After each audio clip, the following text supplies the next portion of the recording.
देखिए, ये परंपरा तो रियासतकालीन परंपरा है और लगभग हमको जो जानकारी है उसके अनुसार ये है कि 700 साल पुरानी ये परंपरा ऐसी बताई जाती है।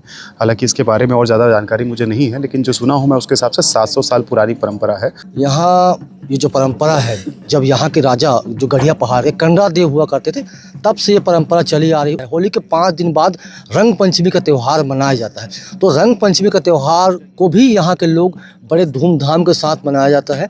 छत्तीसगढ़ के कांकेर जिले में आज भी 700 साल पुराना रियासतकालीन होली का पर्व मनाया जाता है। मैं इस वक्त खड़ा हूँ कांकेर जिले के उस गढ़िया पहाड़ में, जो कांकेर शहर से लगभग 660 फीट ऊंचे पहाड़ पर बसा हुआ है। ये वो व्यू पॉइंट है जहाँ पर मैं खड़ा हुआ हूँ। सबसे पहले आपको कांकेर की वो तस्वीर दिखा देते हैं जो रात में कितना सुंदर नज़र आ रहा है। रात का समय है, हर ओर जो लाइट का उजाला है वो नज़र आ रहा होगा और चारों ओर वो नंगाड़ों का आवाज़, वो धुन आपको सुनाई दे रहा होगा। ये शहर के हर गली मोहल्लों में नंगाड़ों की आवाज़, नंगाड़ों की थाप सुनाई दे रही है। और यहाँ दूसरी ओर होलिका दहन की तैयारी हो रही। इस वक्त मैं गढ़िया पहाड़ में खड़ा हूँ और यहाँ पर होली का पर्व कुछ समय बाद शुरू हो जाएगा, क्योंकि एक परंपरा चली आ रही है। जब यहाँ राजा कन्हार देव यहाँ अपना महल स्थापित किए थे, इसी पहाड़ से वो अपना राज स्थापित किए थे, तब से शहर में होलिका दहन किया जाता है। उसके बाद यहीं का आग पूरे शहर में फैलाया जाता है और यहाँ से होली का परंपरा शुरू होता है। फिलहाल कुछ लोगों से चर्चा करेंगे। ये तमाम लोग यहाँ पर पहुँचे हुए हैं और होली का पर्व मनाने के लिए यहाँ पर पहुँचे हुए हैं। होलिका दहन यहाँ पर होने वाला है। सबसे पहले चर्चा कर लेते हैं। अच्छा, ये बात बताइए भैया कि ये जो परंपरा है वो कब से शुरू हुई है? देखिए, ये परंपरा तो रियासतकालीन परंपरा है और लगभग हमको जो जानकारी है उसके अनुसार ये है कि 700 साल पुरानी ये परंपरा ऐसी बताई जाती है। हालांकि इसके बारे में और ज़्यादा जानकारी मुझे नहीं है, लेकिन जो सुना हूँ मैं उसके हिसाब से 700 साल पुरानी परंपरा है। और इसमें कहा जाता है कि सबसे पहले जो है गढ़िया पहाड़ में, जो लगभग कांकेर शहर का जिसे शिखर कहा जाता है, और 660 फीट ऊँचे हम इस पहाड़ में पहुँचे हैं और यहाँ पर सबसे पहले होलिका का दहन होता है। क्योंकि यहाँ पर जो भंडारी परिवार है, गढ़ पिछवाड़ी के जो है, उनके द्वारा विधि विधानपूर्वक पूजा अर्चना की जाती है। पूजा अर्चना के बाद जो है यहाँ पर होलिका का दहन होता है और होलिका दहन के बाद यहाँ की जो पवित्र अग्नि है उसे लेकर जो है जो कांकेर शहर के 21 वार्ड है, उस 21 वार्ड के जो लोग हैं वो यहाँ पर पहुँचते हैं और यहाँ की आग को ले जाकर अपने मोहल्ले में जो है, अपने एक जगह जो स्थल चयनित होता है उस जगह पर ये अपने जो है होलिका को दहन करते हैं। और इसके लिए विशेष तौर पर सबसे पहले तो पूजा अर्चना के बाद यहाँ के जो पुजारी हैं उनके द्वारा पूजा करने के बाद एक धान की जो पेड़े होते हैं उससे एक बेत बनाते हैं और उस जो बेत रहता है ना, उस बेत के माध्यम से आग को जलाकर जो है धीरे धीरे कर राज परिवार, राजमहल जो है ना, वहाँ ले जाया जाता है। और वहाँ ले जाने के बाद उसी आग से जो है होलिका का दहन, वहाँ पर राज परिवार के जो सदस्य रहते हैं उनकी मौजूदगी में वहाँ पर दहन होता है और वहाँ पर विधि विधान पूर्वक पूजा अर्चना होती है। ये इतिहास बहुत पुराना है और आज भी इसी यही वजह है कि यहाँ जो लोग हैं दूर दूर से इस होलिका दहन के पर्व को देखने पहुँचते हैं। क्योंकि ऐसा बाकी कम जगह देखने को मिलता है कि कहीं पर एक ऊँची चोटी पर जो है होलिका का दहन हो और वहाँ की जो अग्नि है उसे ले जाकर जो है आसपास के जो इलाके हैं वहाँ पर होलिका का दहन करना, ये एक अनोखी परंपरा है और ये रियासत काल से चली आ रही है। और आज परंपरा ये भी आप ये कह सकते हैं कि ये जीवित है। निश्चित ही ये परंपरा जीवित है। और एक कहानी हमको ये भी सुनने को मिला था कि इसी कांकेर शहर में जो ये गढ़िया पहाड़ में जब राज परिवार का शुरुआत हुआ था, राजा महाराजा यहाँ पर रहना शुरू किए थे, तो उन्हें एक बीमारी हुआ था। उस बीमारी से बचने के लिए उन्होंने यहाँ वहाँ वैद्य लोगों से मुलाकात की, चर्चा की, जिसके बाद होलिका का दहन किया गया और उसी राख से उन्होंने स्नान किया और महानदी में जाके स्नान किया था। उसके बाद वो बीमार से ठीक हुए थे। मुझे उसके बारे में ज़्यादा जानकारी नहीं है, लेकिन मैं जो सुना हूँ उसके अनुसार ये था कि जो राजा थे उनको चर्म रोग हो गया था, तो चर्म रोग के लिए वो काफ़ी इलाज वगैरह कर रहे थे। और उसके बाद फिर ये जानकारी मिली थी कि जो शिंगी ऋषि, जो सिहावा जो है ना, वहाँ पर जो पवित्र जल है और उसी जल में जो है वहाँ पर डुबकी लगाने से उनका चर्म रोग ठीक होगा, ऐसी जानकारी मुझे थी। ऐसा मतलब जो सुना हूँ मैं उसके अनुसार, तो वो चर्म रोग जो है वहाँ के पानी से नहाने से जो है उनका चर्म रोग ठीक हो गया था। उसके बाद फिर जो वहाँ के जो लोग हैं उन्हें अपना राजा स्वीकार किया और वो जो है गढ़िया पहाड़ में आकर उनके किला था, यहाँ पर वो रहा करते थे। और जैसा आप कह रहे हैं हो सकता है वो भी हो, क्योंकि मुझे उसके बारे में ज़्यादा जानकारी नहीं है। निश्चित ही यही कहानी एक निकल कर सामने आया था। जिस चीज़ को हम यही सुने थे कि होलिका का दहन होता है, उसका राख जो होता है उसको अपने शरीर में लगाते हैं, उसके बाद महानदी में जाकर डुबकी लगाते हैं, उसके बाद उनका चर्म रोग ठीक हो जाता है। लेकिन ये तमाम लोग यहाँ पर पहुँचे हुए हैं और कांकेर शहर में सबसे खास रंग पंचमी का पर्व मनाया जाता है। ये एक पुरानी परंपरा है। कुछ लोगों से चर्चा करना चाहेंगे। भैया एक मिनट, रंग पंचमी के बारे में थोड़ा सा अपना बात रख दीजिए। देखिए, कांकेर का जो इतिहास है वो काफ़ी रोचक है, क्योंकि यहाँ की जो होली है वो ऐतिहासिक होली मानी जाती है। यहाँ ये जो परंपरा है, जब यहाँ के राजा जो गढ़िया पहाड़ के कंडरा देव हुआ करते थे, तब से ये परंपरा चली आ रही। उसके बाद नरहर देव, भानु प्रताप देव और कोमल देव राजा हुआ, तो उनके कार्यकाल में ये परंपरा चलती रही। उसके बाद जो होली होता है, होली के 5 दिन बाद रंग पंचमी का त्यौहार मनाया जाता है। तो रंग पंचमी का त्यौहार को भी यहाँ के लोग बड़े धूमधाम के साथ मनाया जाता है, क्योंकि और उसी के चलते रंग पंचमी काफ़ी महत्वपूर्ण हो जाता है, जिसमें पूरे कांकेर में ये काफ़ी प्रचलित है। आसपास अगर देखेंगे, जैसे कोंडागांव जिला है या फिर धमतरी जिला है, वहाँ पर इतना उसका प्रचलन नहीं है, लेकिन खास करके कांकेर जिले में रंग पंचमी का बड़ा महत्व है।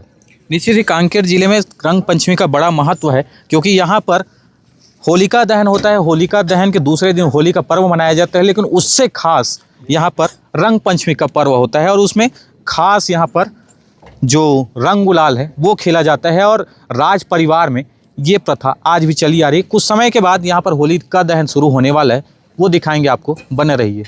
हम पहुँच चुके हैं इस वक्त होलिका दहन स्थल पर। ये बोर्ड लगा हुआ है, आप देख रहे होंगे, होलिका दहन स्थल है। और इस तरफ जो होलिका दहन की प्रक्रिया है वो शुरू हो चुकी है।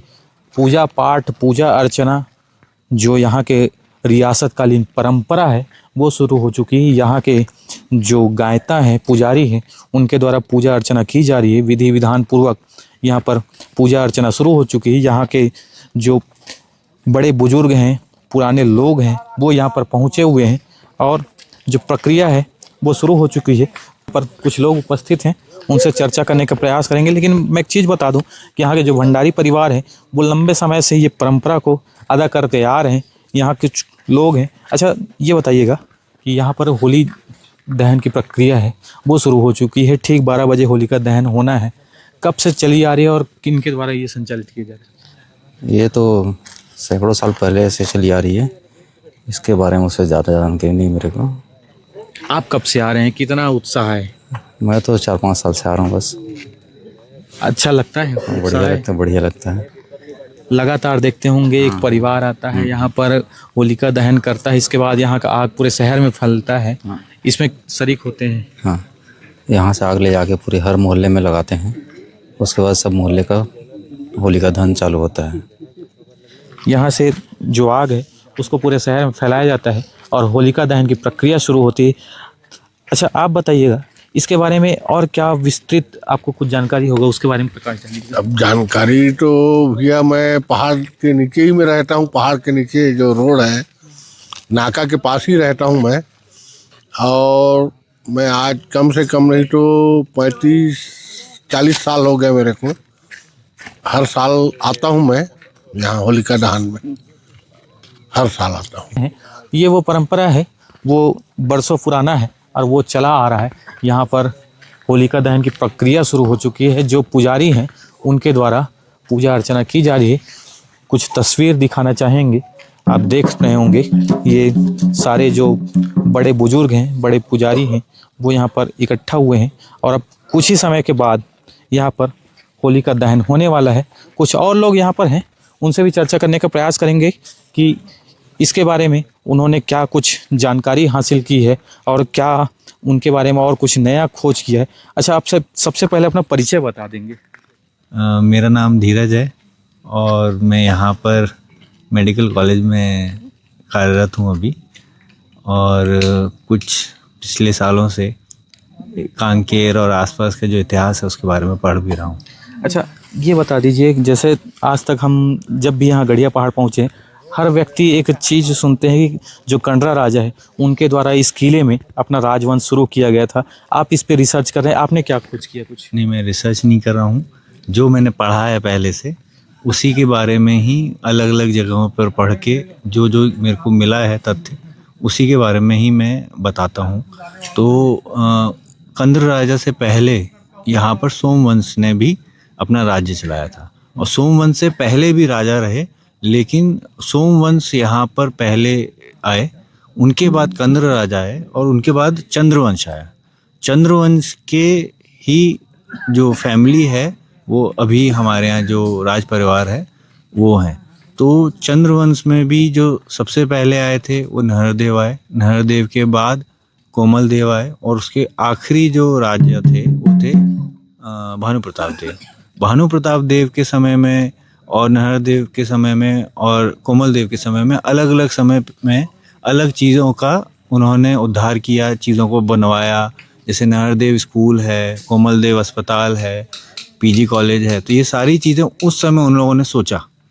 तो अलग अलग राजाओं के समय पे अलग अलग विकास कार्य हुए, उन्होंने अलग अलग जगह को बसाया, अलग अलग जगह को डेवलप किया। तो इस तरीके से आपको अगर किताबों में ढूंढेंगे तो आपको मिल जाएगा। लेकिन क्या है, हर किसी ने छोटा मोटा कहीं लिखा है, पूरा अच्छे से कहीं पर मिलता नहीं है। तो कुछ किताबें हैं जिसमें ये लिखा हुआ है, कुछ उनके बारे में जानकारियाँ हैं। कांकेर में आप एक चीज़ देखे होंगे कि यहाँ जो पुजारी हैं वो यहाँ पर पहुँचकर होलिका दहन की परंपरा है उसको निभा रहे हैं। पीढ़ी दर पीढ़ी ये चला आ रहा है। ये पुजारी जो परंपरा है ये शायद दिल्ली वगैरह में देखने को नहीं मिलता होगा। कितना अलग लगता है और कितना उत्साह इसके लिए। नहीं, देखिए, जो रीति रिवाज है ना वो सब जगह पर है। फ़र्क बस इतना है कि कुछ चीज़ों को जितना मॉडर्नाइजेशन हो रहा है वो हमें लगता है कि पाखंड है या झूठ है या उसमें सच्चाई नहीं है। लेकिन ये सब आपका आस्था है। आप जितना भरोसा रखते हैं उतना ही भरोसा उन चीज़ों से हमें मिलता है। और अगर आप पेड़ों में भरोसा रखेंगे तो वो आपको भगवान दिखेंगे। अगर आपको वो पेड़ में भगवान नहीं दिख रहे हैं तो फिर वो आपको किसी भी चीज़ में नहीं दिखेंगे। तो वो आपकी आस्था है। आपको जिससे ऊर्जा मिल रही है, जिससे आपको सांस मिल रही है, जिससे आपको पानी मिल रहा है, जिनसे आपको खाने को मिल रहा है, अगर वही भगवान नहीं है तो बाकी चीज़ों में आप भगवान ढूंढ के भी क्या करोगे। सही है, लेकिन फिलहाल हम एक और फिर ले चलेंगे कि होलिका दहन की प्रक्रिया है वो लगातार जारी है। पूजा अर्चना की जा रही है, पुजारियों द्वारा लगातार पूजा अर्चना जारी है और जो पूजा अर्चना है वो संपन्न होने लगा है। का रियासतकालीन होलिका दहन शुरू हो चुका है। पुजारी महोदय अभी कुछ समय पहले यहाँ पर पूजा अर्चना करते नजर आए थे। उसके बाद अभी होलिका दहन का पर्व संपन्न हुआ है। सीधा चर्चा कर लेते हैं, कब से ये पर्व शुरू हुआ है और अभी क्या विशेषताएं। ये पर्व तो राजा रजवाड़े के समय से, जब से कांकेर की उत्पत्ति हुई है तभी से यहाँ के होलिका दहन शुरुआत हुआ है। और इस होलिका दहन का मतलब ऐसा है किसी की याद में नहीं, मतलब देवी देवताओं को आह्वान करके यहाँ की जो भी प्रजा की नकारात्मक शक्तियाँ हैं जो प्रजा को प्रभावित करते हैं, इन शक्तियों के दहन के लिए होलिका का दहन किया जाता है। देवी देवताओं की विशेष पूजा अर्चना हो रही थी, उसके बाद अभी होलिका दहन हुआ है। किनका होलिका दहन का, यहाँ का होलिका दहन का मतलब ही वही है कि प्रजा की सुखी के लिए जितने भी प्रजाओं में अशांति हैं या फिर किसी प्रकार के नकारात्मक शक्तियाँ हैं जो सीधे मानव जगत को या जीव जंतु को प्रभावित करते हैं, तो उसके लिए इस नकारात्मक शक्ति को भस्म करने के लिए होलिका का दहन किया जाता है। यहाँ से अब आग पूरे शहर में फैला जाएगा। क्या परंपरा है, क्या विधि है? यहाँ के विधि जैसे देवी देवताओं को आह्वान करके ये होलिका का दहन किया जाता है। तो इसी आग को एक वो पैरा का बनाते हैं बैट, उसके माध्यम से हम जितने दूर तक ले जाना चाहें वो आग नहीं बुझता है। तो वहाँ ले जाते हैं, होलिका का दहन करते हैं राजमहल में। और राजमहल उस आग का सभी जगह अपने पारा मोहल्ला गांव के लोग उस आग को राजमहल से ले जाते हैं और अपने अपने पारा मोहल्ले और गांव में होलिका का दहन करते हैं। अच्छा, राख से होली खेला जाता था, क्या कहानी है इसके पीछे? राख से होली खेलने का मतलब है कि जैसे भी अदृश्य शक्तियां हैं या बुरी शक्तियां हैं, जैसे किसी को इसी होलिका के पवित्र अग्नि का राख अगर उसके मस्तक में भी लगा देते हैं तो उनके मानसिक संतुलन बन जाता है, क्योंकि ये देवी देवताओं के आह्वान करके इस पवित्र अग्नि का संस्कार किया जाता है। इसलिए उसको तिलक के माध्यम से या फिर राख के माध्यम से उस पर्व को खेला जाता है। तो ये वो रियासतकालीन परंपरा है जो चली आ रही है। और अब यहाँ पर होलिका दहन हुआ है और ये बेट है, इस ओर दिखा दीजिएगा, यही वो आग है। इसको अब राजमहल में पहुँचाया जाएगा और राजमहल में पहुँचाने के बाद वहाँ पर होलिका दहन होगा। फिर उसके बाद पूरे 21 वार्डों में अलग अलग जगहों पर उस आग को पहुँचाकर होलिका दहन किया जाएगा।